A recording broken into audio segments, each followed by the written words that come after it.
Hello, welcome back to Think in the Circle. If this is your first time here, I'm Yanis, and today we are going to tackle some big myths about clearing. Yep, that last minute route into university that everyone seems to be having really strong opinions about. So if you're stressed about results, you're still undecided, or just curious about what clearing actually means, this is the video for you. At the end, I have some tips for parents as well. Now, what makes me such an expert? I've worked full-time for 4 universities, and in 2 out of those 4, I was very much involved with clearing. And the second university that I was involved in clearing, I was actually leading a team of people that were dealing with clearing queries. And you would ask, why would an academic do that? Well, that's how that university operated. Different universities operate clearing in a slight different way. We'll talk a little bit about that in a minute. Let's start with myth number 1. Clearing is only for students who failed. Wrong. Clearing is not for people who have failed. Clearing is for anyone who didn't get the grades for their firm or insurance choice. They might have changed their mind about what or where to study. They didn't apply before the UCAS deadline, or even got better grades than what they expected and they wish to trade up. In UCAS, that's called adjustment. It's done through clearing. So it's not a punishment, this is an opportunity. Myth number 2. You only get bad universities in clearing. That is wrong. I think when I checked, there were about 7 out of the top 10 universities were actually having some of their courses into clearing. Now, if you want to go to Oxford or Cambridge, this is not the video for you, but there are a lot of the very, very top universities that are into clearing. Most, I would say about 95% of the top 30 universities in the UK will go through clearing every year. Now, courses may become available for any number of reasons. It could be that international students deferred, or fewer applicants applied for certain subjects. You will find Russell Group universities or highly ranked universities with great courses just waiting for the right student. So don't assume that clearing is low quality, and get off your high horse, be a little bit humble, and realize that some of my best students have come through clearing. Myth number 3, you have to accept your clearing offer immediately. No. You can speak to multiple universities. In fact, you should talk to multiple universities, considering the course you're going to choose. Ask about the course content, about the support that they offer, about accommodation, the whole package, having done your research. Once you get a verbal offer, they will usually give you some time to consider before you add them as your clearing choice in UCAS. Now take a breath, ask your questions, and make the right choice for you. Don't let anyone force you into a rash decision. There might be a university that has used really trained individuals who might use sales techniques on you. Don't fall for that. You have time. Myth number 4. You won't get accommodation. Well, that is not quite true. You're not going to be stuck without accommodation if you go through clearing. Most universities will set aside a portion of accommodation for clearing students. Now, it might not be your dream house or your dream en suite, but you'll get something. And most places can help you switch later if spaces open up. In the worst case scenario, they'll help you find something nearby. Private halls, trusted housing providers. Most universities will have some sort of deal with housing providers around the campuses or nearby the campuses. Myth number 5, clearing is complicated and stressful. Yes, it can feel overwhelming. but only if you haven't done your preparation and your research. Most students who have gone through clearing are telling us that it's easier than they expected. So don't let the ghosts of your mind play tricks on you. Universities have dedicated clearing hotlines. They have live chats, and some of them will even have a WhatsApp help. You just need your UCAS ID, your grades, and a phone or a laptop. Okay? You're in business. Make a short list, do some prep, be ready to talk about why you are a good fit for the course. And for a bonus tip, I'll tell you that some students find their perfect course through clearing, something they didn't even consider the first time around. It could be a slight variation from the original course they were thinking. So just keep an open mind. Sometimes a plan B can be actually better than plan A. Now, some tips for you. Make sure you do your research and you keep a log. I would say target 4 or 5 universities and make a list of the clearing courses from those 5 universities that you're most interested, and you are then able to quickly review and assess your available options once they become available. Another tip is I want you to be more flexible in your thinking. Change your thinking. Clearing courses are much more than leftovers that nobody wants. Universities have many reasons for having these courses unfilled, and in fact we're going through a period that is difficult to fill some courses. So you'll find openings in many universities, including some of the top universities, as I said earlier, and top options. So you can still secure a place at a great university through clearing, and it's all confidential once you're a student. Nobody will know that you went through clearing. You'll end up with your degree. No one will know how you got into the university.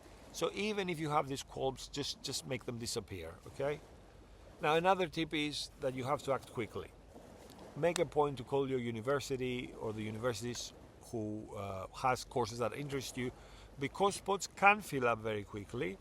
Now, mid-August or early August, when the A-levels sort of results are released, that's when it becomes a little bit of a bottleneck. So the better you are prepared now, we are on the 17th of July, clearing sort of starts early July normally, you still have time now to prepare and be ready for when that really high traffic of everybody calling the clearing hotlines happens. Now remember your clearing number, and if you have it handy, that is very, very helpful, and you're ready to talk to any university that might call. Remember to advocate yourself, upsell yourself. It's essential that you communicate with the people that you talk at universities directly, so you know all of your available options. It shows that you're a serious candidate, ready to take on the challenge. Don't let your big brother, big sister, mother, father pick up the phone and do the calls for you. In fact, practice with a sibling or your parents or a friend.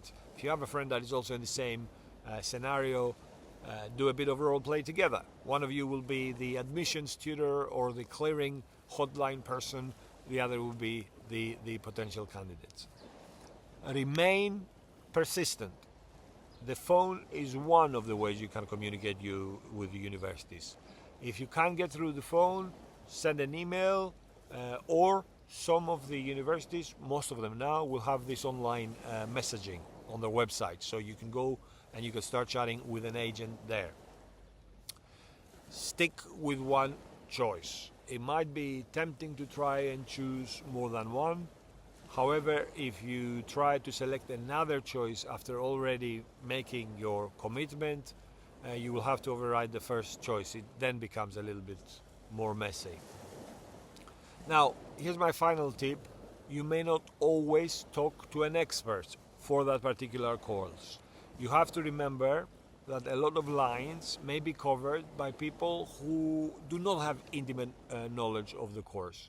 So if you feel that these are some agents that are dealing with hundreds of courses, which may very well be the case, you could ask to speak to a course director or course leader, whatever the title is at that university, basically the academic that understands the course, is even if it is a module tutor in that course. Quite often, if you have a combination of, let's say, AS levels and A levels, you'll hear the agent on the phone thinking, oh, give me a second, and they try to figure out what your UCAS tariff might be. Don't wait for them to do that, because if they don't understand the course, they might even tell you, sorry, but you're not eligible. Go to UCAS tariff calculator, type this on Google, UCAS tariff calculator, or calculate my UCAS tariff, and there you will find in the UCAS web pages a way where you can calculate whatever complicated qualifications you might have, and you will know instantly whether you qualify or not for that course. Having said that, even if you just make that call in the clearing, that's the opportunity, as I said earlier, to advocate or upsell yourself, and sometimes you will be made an offer even if you fall slightly short. Now here's my tips for parents. I feel you. My eldest is now finished her first year of university. We didn't have to go through clearing, but I was thinking, what if we did? What should I do? If one of my kids, I've got my younger one, maybe he will have to go through clearing. What should I do? I should stay calm and reassuring. That's my job as a father. I taught them everything they need to know by the age of 7. Okay? Yes, I kept on teaching them more stuff, but parents, you have to realize that once they hit 7, 8 years old, our job is pretty much done, 90% of it. So, you're not there to do their job, you're there to make sure that they're not stressed, and clearing can feel stressful, especially on results day. Your calm presence will help your child stay focused and make informed decisions. Don't let them rush into a decision. Remind them that clearing is common. There's thousands of students every year that use it to find the right course. Okay. Now you can help them be prepared with the essentials. We know our kids, they're still almost teenagers, so they are often not very prepared and they know everything. Yes, so before result days, make sure that your child has their UCAS ID and the login details. Their phone is charged and the Wi-Fi is working. A notepad for writing down course details. I prefer a log, an Excel spreadsheet even. A short list of universities or courses they're interested in, and encourage them to research alternative options early. As I said earlier, clearing opens early July.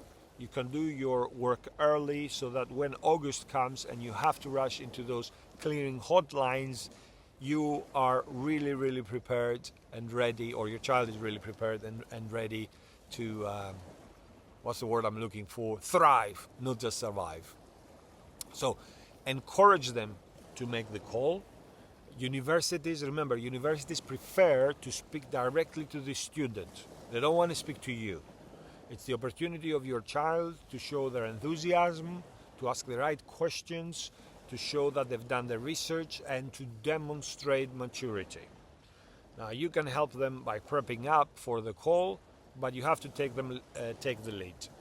Remember the tip I gave them earlier about role play? You can help them role play. So have some questions as if you were admissions tutor. Ask them like, why you're interested for this course? And ask them why should we choose you over any other candidate? Just give them some difficult questions that they can practice and they can be ready. Now, don't dismiss any new options. Sometimes an agent from the clearing line might say, oh, I don't have business management, but I have business management with accounting, or business management with, I don't know, hospitality. Sometimes the best fit wasn't on the original UCAS application. So clearing can reveal exciting opportunities and exciting alternatives you or your child never thought about. There's different subjects, there's universities or locations that better suit your child. Just stay open-minded and explore the options together. I know some of you might want your child to be very, very close. some of you might want it very, very far. Whatever your thoughts are on your child, don't force those thoughts or choices upon them. Give them the freedom that they need. Support, support, support. Do not pressure. Okay, it's their decision. You have to help them weigh up the offers. You have to help them ask the right questions. You have to help them think about things like accommodation, the location of the accommodation, the location of the university, the support services the university offers, but ultimately let them choose what feels right for them. Your trust and encouragement really, really matters. You might not believe it, but their gut feeling and what's in their heart actually is as useful as what is in their mind and what logic sometimes dictate. So, there you have it.